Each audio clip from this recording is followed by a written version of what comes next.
semoga sampai episode yang kali ini kalian masih bisa mengikuti dengan baik ya guys. Kalau kita lihat dari beberapa episode yang sebelumnya itu sangat kelihatan ya guys bahwa teori himpunan itu sangat mendominasi di materi topologi ini guys. Nah, jadi memang sangat memang memang sangat rekomendasikan untuk kalian untuk benar-benar menguasai teori himpunan itu di luar kepala dulu guys. Artinya benar-benar kalian menguasai dulu, baru kalian memahami tentang topologi ini. Oke, kita mulai masuk guys. Sepertinya pembahasan kita di video kali ini akan menjadi lebih menarik guys. Kita langsung saja 1, 2, 3, 4. Jadi kita mulai masuk ke bagian inti dari topologi yang secara geometris guys.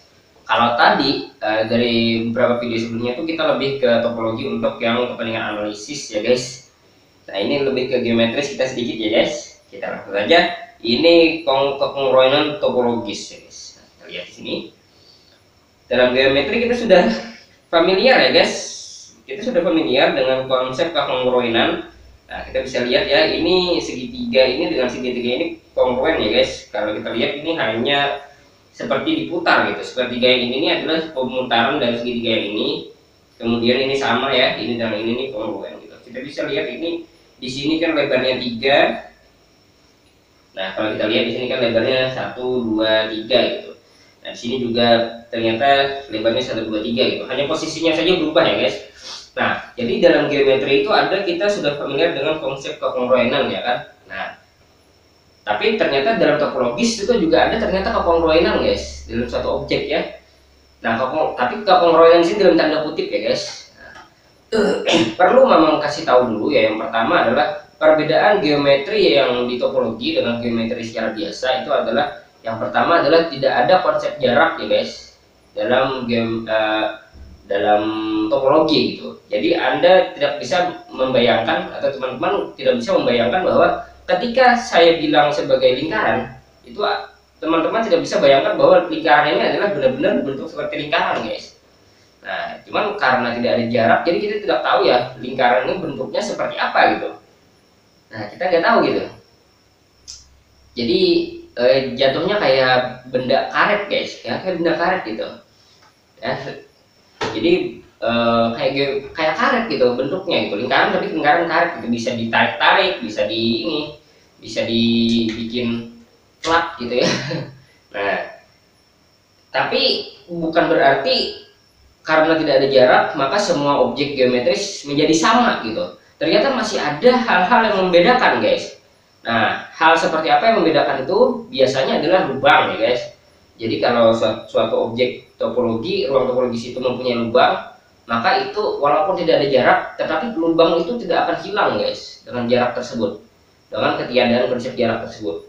Nah, maka jumlah lubang dari dua objek topologis itu akan menjadi sebuah pembeda ya. Nah, itu salah satu pembedanya gitu. Nah, yang lain bagaimana? Nah, mungkin insya Allah akan kita lihat nanti ya. Yang pertama kita akan lihat dulu, yang pertama adalah ini kekongruenan topologis ya. Mari kita telah sedikit kembali ya. Kekongruenan diartikan sebagai kesamaan bentuk dan ukuran ya, kalau ada ukurannya ya guys. Kalau di geometri kan ada kesamaan bentuk, bentuknya sama, ukurannya sama, panjangnya sama, lebarnya sama, bentuknya juga sama gitu, maka dia kongruen gitu. Nah, bagaimana dengan topologi yang di dalamnya tidak ada jarak? Nah, seperti yang Mamang bilang tadi. Jadi bagaimana kalau di topologi itu tidak ada jarak gitu? Apakah kita bisa menyatakan dua objek geometris itu sama? Ternyata masih bisa guys. Nah, kita yang jelas adalah kita bayangkan sekarang adalah segala objek geometris yang ada di topologi ini menjadi karet karena tidak ada jarak ya. Kita bisa kalau ini ya. Nah, ini coba perhatikan ini guys. Ini segi 4 ya. Ini segi 4. Bayangkan segi 4-nya adalah sebuah karet, terbuat dari karet. Nah, kalau Mamang tarik ya, bagian sini tarik ke sini, bagian sini tarik ke sini, kemudian Mamang akan dorong bagian sini, maka akan terbentuk seperti ini gitu. Nah, sebenarnya sama gitu, barangnya ini dan ini gitu. Nah, maka di sini dengan yang ini, karena ini hasil karena ini hasil pembentukan dari ini, maka ini dengan ini dikatakan ekuivalen guys, atau nanti istilahnya insya Allah akan mau kasih tahu ya. Oke, ini ada juga yang seperti ini guys. Nah, ini apa ini? Garis ya, garis gitu, garis. Kemudian karena tidak ada jarak, jadi Mamang bisa gulung garis ini, gulung ini sampai dua dua ujungnya itu bertemu, hampir bertemu ya guys, hampir bertemu. Nah, maka akan menjadi lingkaran dengan dikurangi satu titik di sini. Nah, dikurangi satu titik di sini. Kenapa? Karena ada beberapa hal guys. Karena ada beberapa hal. Insya Allah akan kita teliti ya. Yang jelas adalah kekompakannya ya guys ya. Nanti kekompakannya dan juga keterhubungan ya guys. Nanti, nah itu yang mungkin akan menjadi salah satu ya yang dipertahankan dalam ekuivalensi topologis. Insya Allah akan kita pelajari nanti teorinya. Oke, kita masuk ke definisinya. Sekarang diberikan X tau dan Y sigma dua ruang topologis, fungsi f x y dikatakan kontinu. Nah, ternyata kita belajar fungsi kontinu dulu guys ya, sebelum tadi membahas ke ini. Tapi tujuan kita akan mengidentifikasi gimana sih ya dua ruang topologis itu dikatakan ekuivalen itu seperti apa gitu. Nah, tapi yang pertama kita harus definisi apa ini, kita harus bahas dulu yang namanya fungsi kontinu ya. Fungsi kontinu ini dua ya, fungsi f x ke y dikatakan kontinu di A anggota x ya, jika untuk setiap persekitaran terbuka NFA ada persekitaran terbuka NA dengan sifat FNA sampai NFA. Nah, di sini yang perlu kita garis bawahi adalah persekitaran terbuka ya guys. Jadi persekitarannya harus terbuka. Kemudian di sini juga persekitaran terbuka gitu ya. Nah, mungkin Anda bisa bilang bahwa himpunan terbuka ya.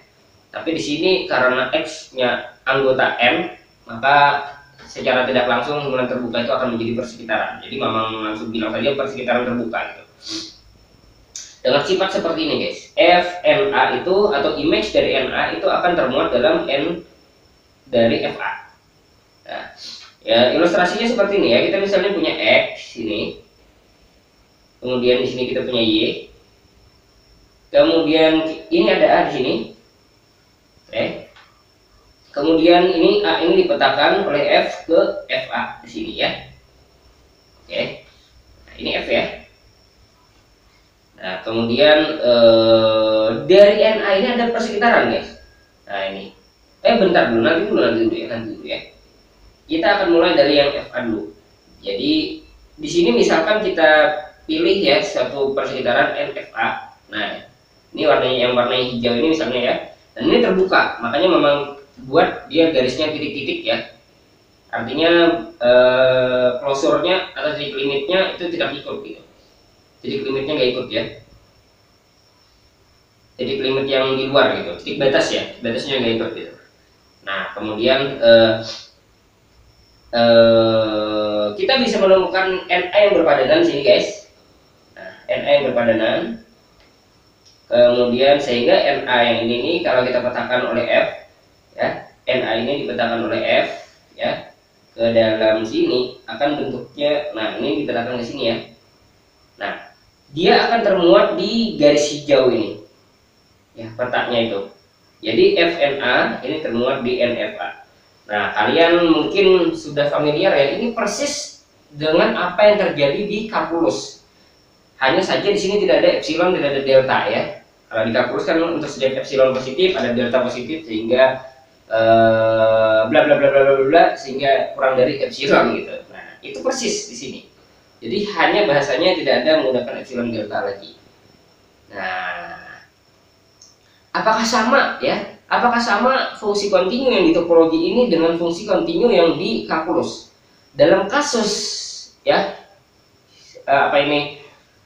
dalam kasus pembicaraan kita adalah bilangan real, sistem bilangan real, sama ya. Pasti kalian bisa menemukan bahwa kontinu secara topologis dan kontinu secara kalkulus itu akan selalu bersama-sama. Artinya maknanya sama gitu ya secara sederhananya. Jadi Tetapi kalau ketika kita bicara himpunan tak kosong seberang, nah belum tentu sama gitu ya. Belum tentu sama. Tapi ketika kita bicara kayak sistem bilangan real atau ruang metrik atau ruang bernorma, itu sama guys, itu persis sama.